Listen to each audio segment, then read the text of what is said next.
Hello. तुम मेरा थोड़ी सीट का पता लगा दोगे? मुझे नोटिस बोर्ड दिखाई नहीं दे रहा है। कमर पे हाथ रखे वो लड़की मुझसे ऐसे मुखातिब थी जैसे कोई हक हो उसका मेरे पे, जबकि जान पहचान के नाम पर हम दोनों में बस इतना ही था कि हम चंद घंटे पहले दोनों एक ही बस से इस मेडिकल एंट्रेंस का एग्ज़ाम देने पहुँचे थे। उसकी ऐसी बेतकल्लुफ़ी देख मुझे ज़ोरों से हंसी आई, पर वो बुरा न समझे इसलिए मैंने खुद को एहतियातन सम्मान रखते हुए उसका रोल नंबर पूछा। वो रोल नंबर बताते हुए खुशामद के अंदाज में बोली, प्लीज़ हेल्प कर दो, मैं यहाँ तुम्हारे सिवा किसी को नहीं जानती। मैंने मन ही मन सोचा कि जानती तो वैसे मुझे भी नहीं हो, बस अपना काम निकालना है। उसका रोल नंबर देखने मुझे नोटिस बोर्ड पर नहीं जाना पड़ा, क्योंकि वो मेरे बाद ही था, तो जाहिर है सीट भी मेरे बाद वाली ही थी। एग्ज़ाम से निकलने के बाद 2 घंटे की बातचीत में मुझे पता चला जितनी सुंदर वो दिखती है उससे ज़्यादा सुंदर उसकी जनरल नॉलेज है। एग्ज़ाम देके वापस लौटा तो मेरे दिमाग में वही चल रही थी। हल्की सी मेकअप और कमर तक बाल वाली वो लड़की हमेशा मेरी आँखों के आगे रहती थी। जिस गाने को सुनता वही गाना उसमें फिट बैठने लगता। उसकी बेकतलुफ़ी भरी बातों की यादें मेरी सारी मनहूसियत दूर कर देती। शायद उसके संगत का असर मेरे पे भी हो गया था, इसलिए 4 घंटे के साथ गुजारने के बाद न तो मैंने उसका नंबर मांगा, ना ही उसका नाम पूछने का कोशिश किया। अब ये हाल था कि उसका चेहरा रोज देखकर यही अनुमान लगाता मैं कि उसका नाम क्या हो सकता है, और इंस्टा पे सर्च करता, मगर रिजल्ट के रूप में इंस्टा सर्च बॉक्स से मिलता तो सिर्फ अफसोस। बस एक ही उम्मीद बची थी मिलने की। जब हम दोनों को एक ही बस से एग्ज़ाम के लिए जाना था, एक दिन वो मौका भी आ गया। कंधे पे बैग लटकाए और कान में ईयरफोन लगाए जब मैं बस में चढ़ा तो वो आगे से दूसरे नंबर की सीट पर बैठी थी। मैंने ठहर के उस पर एक भरपूर निगाह डाली। खुले बालों और कानों में सोने की बाली पहने हुए आज दिल में उतर जाने की हद तक सुंदर लग रही थी। उसकी नज़रें मिली तो हंसकर मैं पीछे की सीट की तरफ बढ़ने लगा। तभी उसने आवाज़ दिया, अरे तुम्हारे लिए ये सीट रखा है, और अपने बगल में खाली पड़े सीट की तरफ इशारा किया। ऐसा लग रहा था कि मैंने आज तक जितने भी पुण्य वाले चेक भगवान को के यहाँ डाला था, सबका सब भगवान जी ने क्लियर कर दिया हो। धर्म की कथाओं में मैंने सुना था कि अगर कोई गलती से भी किसी व्रत के दिन भूखा रह जाए तो उसका फल उसे ज़रूर मिलता है। पिछला मंगलवार को मैं भूखा ही निकल गया था, शायद उसका फल था ये। मैंने अपने चेहरे पे हल्के से नापसंदगी के भाव लाए और जाके उसके पास बैठ गया, ताकि उसे लगे कि मैं उसके पास बैठकर उस पे एहसान कर रहा हूँ। बस जब चलने लगी तो कुछ देर इधर उधर की बातें करने के बाद उसने अचानक ही पूछ लिया, क्या इतने दिनों में तुम मुझे याद कर रहे थे? चोरी पकड़े जाने से जब मैं गड़बड़ा गया और कुछ उटपटांग बोलता ही कि वो हंसते हुए बोली, इन दिनों मुझे हिचकियाँ बेहद आ रही थी, तो मुझे लगा कि तुम मुझे याद कर रहे होगे, क्योंकि दूसरा तो कोई है ही नहीं याद करने वाला। मैंने गहरा सांस लिया और बोला कि अच्छा, फ्लर्ट कर रही हो मेरे पे? तो वो खिलखिलाकर हंसने लगी। बस 9 बजे से चली थी, अभी रात के 1 बज चुके थे, तो सबको भूख भी लग गई थी, इसलिए ड्राइवर ने किसी ढाबे पे गाड़ी रोक दिया। मैं चाहता था कि वो मेरे साथ डिनर करे, पर उसकी मजबूरी थी। उसने बताया कि उसके साथ उसकी फ्रेंड है। 1 घंटे बाद जब खाना खा के कोको कोला का कैन काउंटर पे बिल जमा कर रहा था तो मुझे कॉर्नर वाली टेबल पे अपने फ्रेंड के साथ दिख गई। मैंने अपना कैन उसके तरफ झुका के पूछा कि वो भी पिएगी। जवाब में उसने मना कर दिया। फिर भी मैंने 2 कैन लिया और वेटर से उसके टेबल पे पहुंचाने की बोल के ढाबा के बाहर निकल गया। बाहर निकला तो बड़ी जोर से सिगरेट पीने की मन किया। बैग चेक किया तो 2 सिगरेट था। मैंने सिगरेट जलाई और ढाबे से थोड़ा दूर जाकर फूंक लेने लगा। अभी 2-4 फूंक लिए ही होंगे कि उसका फ़ोन का फ्लैश लाइट मेरे चेहरे पे था। ऐसे तो मैंने उसके ड्रेस के हल्के से झलक से ही उसे पहचान लिया था। फिर भी मैंने पूछा, कौन हो? जवाब में वो कुछ बोलने के बजाय लाइट जलाती रही।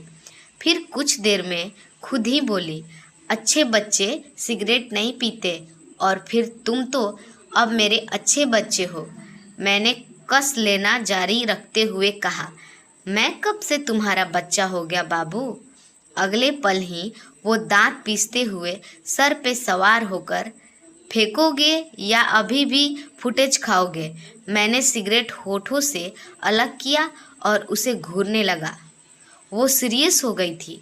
सौरभ, मजाक नहीं कर रही हूँ, सच में प्यार करती हूँ तुमसे। मुझे लगा कि माहौल बोझिल हो जाएगा इसलिए चुहल की। मैं तो सोच रहा था कि इस सिचुएशन में तुम मेरे होठों पे अपनी होठ रखोगी और पूछोगी कि क्या जलता हुआ सिगरेट मेरे नरम होठों से ज़्यादा ज़रूरी है।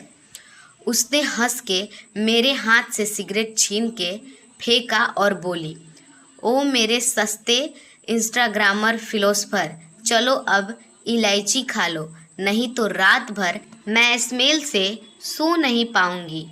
एडमिशन वगैरह होते होते वो इतना करीब हो गई कि गर्लफ्रेंड से कम आदत ज़्यादा बन गई।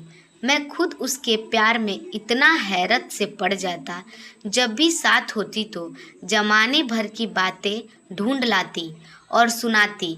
मैं उसके चेहरे के तरफ ताकता और खामोशी से सुनते रहता। अक्सर जब वो फ्यूचर और करियर की बातें करती तो मेरा हाथ अपने हाथ में लेकर संजीदा हो जाती। उस वक्त उसके चेहरे पर ऐसा लगता जैसे बुद्ध ने अपनी सारी शांति और मासूमियत उसके चेहरे पर छोड़ रखी हो। जब वो ज़्यादा संजीदा हो जाती तब मैं चुहल करते हुए, इश्क में ग्लोबल होते हुए कहता, अरे बामियान कि बुद्ध, इतनी भी शांत मत दिखो, तुम्हें आसमान में उड़ाने के लिए मेरे जैसा आतंकवादी आ चुका है। वो खिलखिला के हंसने लगती। तब मैं बस उसे देखता ही रह जाता।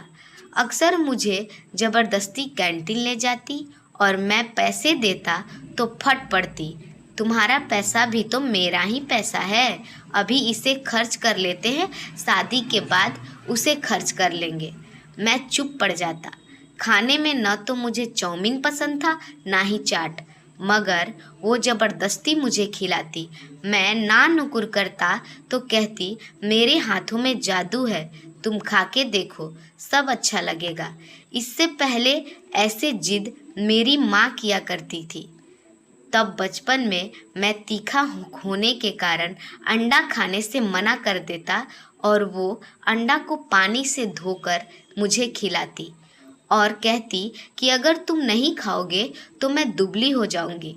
ये बात मेरे मन में भर गया था। बचपन में मैं उन पे गुस्सा होता तो कहता कि आगे से खाना नहीं खाऊंगा और आपको दुबला कर दूंगा। सब लोग हंसते। मैं नहीं समझ पाता, बच्चा था ना, उसके साथ अभी भी बच्चा ही बन जाता। खाली क्षणों में कभी इतनी खुशी देखता तो ऐसा लगता कि कहीं कुछ बिगड़ ना जाए। अक्सर मेरे साथ यही होता आया है। जब ज़्यादा खुश होता हूँ तो बड़ा दुख आने वाला होता है। यहाँ भी ऐसे ही कुछ होने लगा। धीरे धीरे चीज़ें बदलने लगी। मिलना जुलना कम हो गया। मैं उसे रोज मैसेज किया करता। बदले बदले से सरकार नजर आते हैं तो उधर से जवाब आता केवल स्माइली में। इसी बीच होली की छुट्टी हो गई। मैं घर आ गया। यहाँ आकर उससे फ़ोन पे बात कर पाना मुश्किल होता था। अक्सर रात को 2 मिनट के लिए मैं समय निकाल कर उसे फ़ोन करता, मगर उसके बातों से कभी ऐसा नहीं लगता कि वो मुझसे बात करने में इंटरेस्ट ले रही है। मैंने उसे फ़ोन करना छोड़ दिया। उसका कॉल भी आता तो नहीं उठाता। छुट्टियां बीतने के बाद जब कॉलेज लौटा तब तक सब कुछ पूरी तरह बदल चुका था। अक्सर दोनों एक दूसरे को देखकर इग्नोर कर देते थे। कॉलेज के नए रूटीन का बहाना होता, मगर मुझे सब पता था। अक्सर दोस्त आकर बताते कि एक सीनियर के साथ वो लाइब्रेरी में टेबल शेयर कर रही है। मैंने इसी वजह से लाइब्रेरी जाना छोड़ दिया, ताकि अपनी आँखों से उसको किसी और के साथ ना देखूं। किताबें रूम में ही मंगा लेता। वैसे भी उनमें अब मन नहीं लगता। कॉलेज में आने के बाद जाने क्यों बिना नगा रोज रात को वो फ़ोन किया करती। मैं उसके सामने इन सब चीज़ों का जिक्र छोड़ता और वो ऐसे सो करती जैसे सब कुछ नॉर्मल है। पुराने दिनों का जिक्र करता तो पढ़ाई के प्रति सीरियस होने का बहाना बनाती। मुझे भी पढ़ाई पे ध्यान देने की एडवाइस देने लगती। मैं खुद ही घुटने लगा। तंग आकर मैंने एक दिन उससे कह दिया कि मेरे पास फ़ोन ना करो प्लीज़, अब सारे रिश्ते ख़त्म हो गए हैं। मुझे लगा कि इतना कहने पे वो मुझे कुछ सफाई देगी, मगर सफाई देने के बजाय चहकते हुए बोली, सौरभ, अगर तुम्हें सब कुछ ख़त्म लगता है तो फिर मैं कौन होती हूँ तुम्हारी बात काटने वाली। जैसी तुम्हारी मर्जी। बस एक काम कर दो, मेरी फ़ोटोज़ डिलीट कर दो, मैं तुम्हारी कर दूँगी। मैंने उसकी फ़ोटोज़ डिलीट कर दी और वॉलपेपर पे वापस से अपनी माँ की तस्वीर लगा दी। मुझे लगा अब यहाँ से खुद को समेट लूँगा, लेकिन अगले दिन फिर से उसका फ़ोन आ गया। मैंने रिसीव किया और चहक पड़ी, कैसे हो, लाइफ मज़े में है ना। मैं चुप्पी साधे हुए था। वो मुझे तरह तरह के सवालों से उकसा रही थी। कोई गर्लफ्रेंड ढूंढी क्या? सिंगल होके कैसी फीलिंग आ रही है? ऐसे सवाल पूछ पूछ के नस्तर की तरह भीतर चुभो रही थी।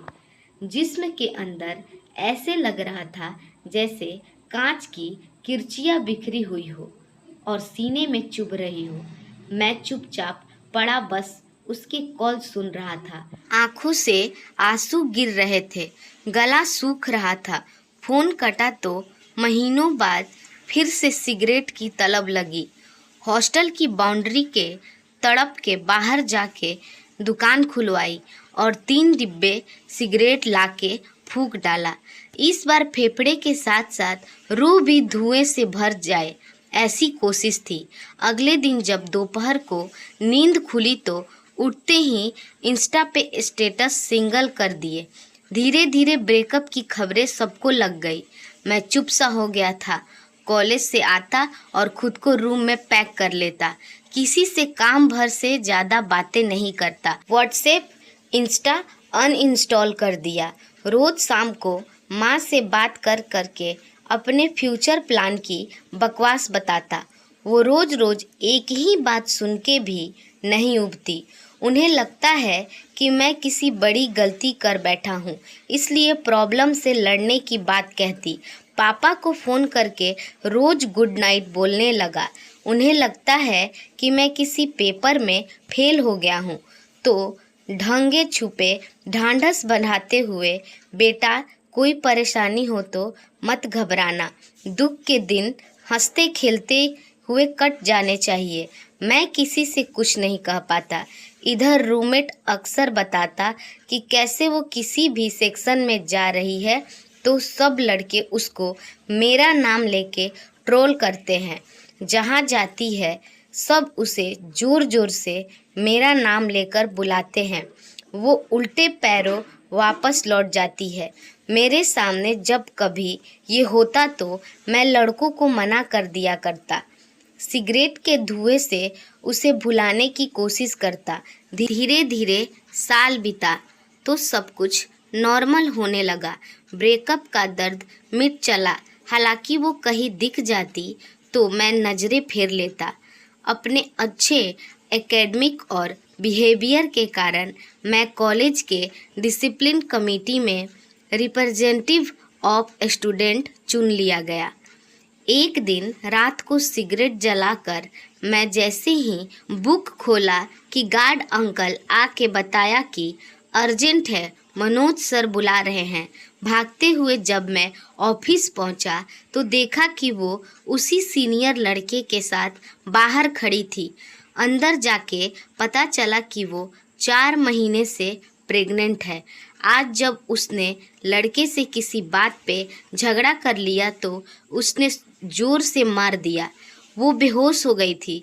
सर चाहते थे कि दोनों को कॉलेज से निकाल दिया जाए। मेरे से बस वो स्टूडेंट के रिएक्शन के बारे में जानना चाहते थे। मैंने पूरे 1 साल बाद उसके तरफ आंखें उठा के देखा। आंखों के बगल में काला धब्बा नज़र आ रहा था। मेरा कलेजा मुंह को आ गया। कभी यही आंखें थी जो मेरी आंखों से चाह कर भी दूर नहीं होती थी। मैंने मनोज सर को बतलाया कि लड़का तो पहले से ही आवारा है, कोई कुछ नहीं बोलेगा, लड़की का अबॉर्शन करवा के निकालते हैं। सर मुतमईन नहीं थे। उनका कहना था इसके लाइफ की गारंटी कौन लेगा और पैसे कौन देगा, माँ बाप जानेंगे तो ऐसे ही छोड़ देंगे। मैंने उनसे वादा किया कि सर सब कुछ मैं कर लूँगा। वो फिर भी नहीं मान रहे थे। मैं अपने सारे ओरिजिनल डॉक्यूमेंट्स उनके टेबल पे पटक आया कि अगर लड़की के जान को कुछ भी हुआ तो सारी जिम्मेदारी मेरी रहेगी। सर मान गए। रूम आके अपना ATM और पर्स खंगाला तो 2500 रुपये थे। कुछ सूझ नहीं रहा था। माँ ने जन्मदिन पे सोने की अंगूठी दिया था, उसे गिरवी रखकर कुछ पैसे जुटाए। कुछ दोस्तों से उधार लेकर उसका अबॉर्शन करवा दिया। उसके हॉस्टल छोड़ आया। सर के रिक्वेस्ट करके उसके न निकालने का लेटर भी लेके दे दिया। 7-8 दिन की दौड़ धूप के बाद जब बैठा तो उसका इंस्टा मैसेज आया। ओपन किया तो उसने मेरी इंस्टा DP के साथ अपनी कोलैज बना के नीचे कैप्शन डाला हुआ था, आई एम सॉरी सौरभ, मैं बहक गई थी। तुम्हारा प्यार ज़्यादा था, मैं संभाल नहीं पाई। अब तुम्हारी राधा बनके जीवन गुजार लूँगी। थोड़ी देर सोचने के बाद मैंने भाड़ में जाओ लिखा और सेंड कर दिया। मैं खुद को दोबारा इश्क की गलतफहमी में नहीं डाल सकता था। दोस्तों, अगर यह कहानी आपको पसंद आई हो तो हमारे वीडियो को लाइक करें और चैनल को सब्सक्राइब करें। मिलते हैं एक और नई कहानी में। धन्यवाद।